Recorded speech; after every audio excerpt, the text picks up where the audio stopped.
Back మన రాష్ట్రంలో ఎప్పుడూ లేనంతగా వ్యవసాయ రంగం ఇప్పుడు సంక్షోభంలో పడిపోయిందంటున్నారు టీడీపీ అధినేత చంద్రబాబు నాయుడు. రైతులకు మద్దతుగా రాష్ట్ర వ్యాప్తంగా అన్ని జిల్లాల్లో పర్యటన కొనసాగిస్తున్నారు ఆయన.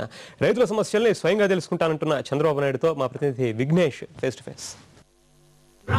తెదేపా నేత చంద్రబాబు నాయుడు గారు ఖమ్మం జిల్లాలో పర్యటిస్తున్నారు. ఆయన అభిప్రాయం తెలుసుకుని ప్రయత్నం చేద్దాం.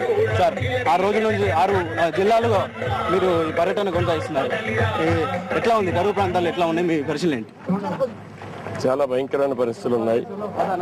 మొత్తం వరి కానీ, పత్తి కానీ, వేరుశనగ కానీ, అన్ని పంటలు, మెట్ట పంటలన్నీ కూడా ఎండిపోయినాయి. చాలా భయంకరమైన పరిస్థితి ఉంది. ఒక పక్క ఖర్చులు బాగా పెరిగాయి.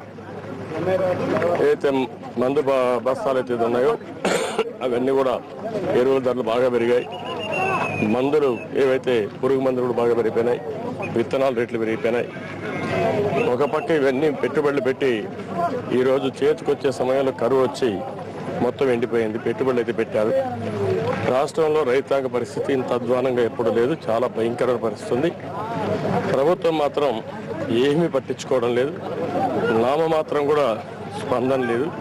ఇది ఒక దుర్మార్గమైన ప్రభుత్వం, రాక్షస ప్రభుత్వం. ప్రజలు ఇంత కష్టాల్లో ఉంటే వీళ్ళు చూస్తూ ఎక్కడికక్కడ ఎక్కిరించే విధంగా ప్రవర్తిస్తున్నారు. దీన్ని మేము చాలా తీవ్రంగా ఖండిస్తున్నాం, గర్హిస్తున్నాం. మీ పాదయాత్ర ద్వారా ఇస్తున్న సూచనలు ప్రభుత్వం స్వీకరిస్తున్నట్టు కనిపిస్తలేదు. మంత్రులు కానీ వీళ్ళు విమర్శిస్తున్నాను. దీని మీద మీ కామెంట్? చాలా దురదృష్టం. వాళ్ళు చేయరు. ఒకవేళ మనం క్షేత్రస్థాయిలో పోయి చూసి చెప్తే వినే పరిస్థితిలో కూడా లేరు. ఇప్పుడు మీరు ఇక్కడ పొలాలు చూస్తున్నారు, మొత్తం ఎండిపోయినాయి. ఏ పక్క చూసినా ఎండిపోయినాయి. ఎవరైనా బుద్ధి జ్ఞానం ఉండేవాడు ఈ విధంగా కష్టాలు ఉన్నప్పుడు వాళ్ళు రావాలి, వీళ్ళని పరామర్శించాలి, సంఘీభావం తెలియజేయాలి, చేతనంత వరకు ఆదుకోవాలి.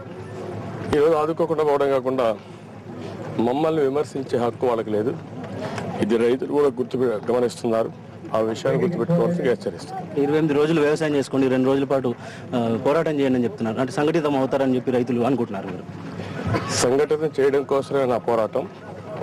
ఇప్పుడు మీరు చూస్తే నేను 9 రోజులు నిరవధిక నిరాదేశ చేశాను. ఎక్కడ రైతులకు ఇబ్బంది ఉన్నా నేను క్షేత్రస్థాయికి పోయి వాళ్ళకి సంఘీభావం తెలియజేశాను. అయితే ఈరోజు బాధలతో చాలా దిగులు పడిపోవడం కాకుండా, నిరాశ నిస్పృహలతో అఘాయిత్యాలు చేసుకోవడం కాకుండా ధైర్యంగా పోరాడాలి, నిలదొక్కోవాలి. అందుకే ఈరోజు పిలిపిస్తున్నాం. రైతు పోరుబాట ఆ ఉద్దేశంలో చేపట్టాం. తప్పకుండా ఇది జరుగుతుంది. సంఘటిత అవుతారు. ఇప్పటికిప్పుడే మీరు చూస్తున్నారు. ఈ 22 జిల్లాలు తిరిగిన తర్వాత కొన్ని ఆందోళన కార్యక్రమాలు కూడా ఇస్తాం. ఆ ఆందోళన కార్యక్రమాలు ఇచ్చి అక్కడి నుంచి ఈ యొక్క ఆందోళన ఉధృతం చేస్తాం. తెలంగాణ జిల్లాలో చాలా గ్యాప్ తర్వాత పర్యటిస్తున్నారు. ఇప్పుడు ఈ ఖమ్మం, నల్గొండ తర్వాత మనకి ఇతర జిల్లాలో కూడా ఎప్పుడు పర్యటిస్తారు? ఎప్పుడు వెళ్తాను? తెలంగాణ జిల్లాలో కానీ రాష్ట్రం 22 జిల్లాలు తిరుగుతాం. తిరిగి ఆ తర్వాత రైతుల కోసం కొన్ని ఉద్యమాలు కూడా నిర్మాణం చేస్తాం.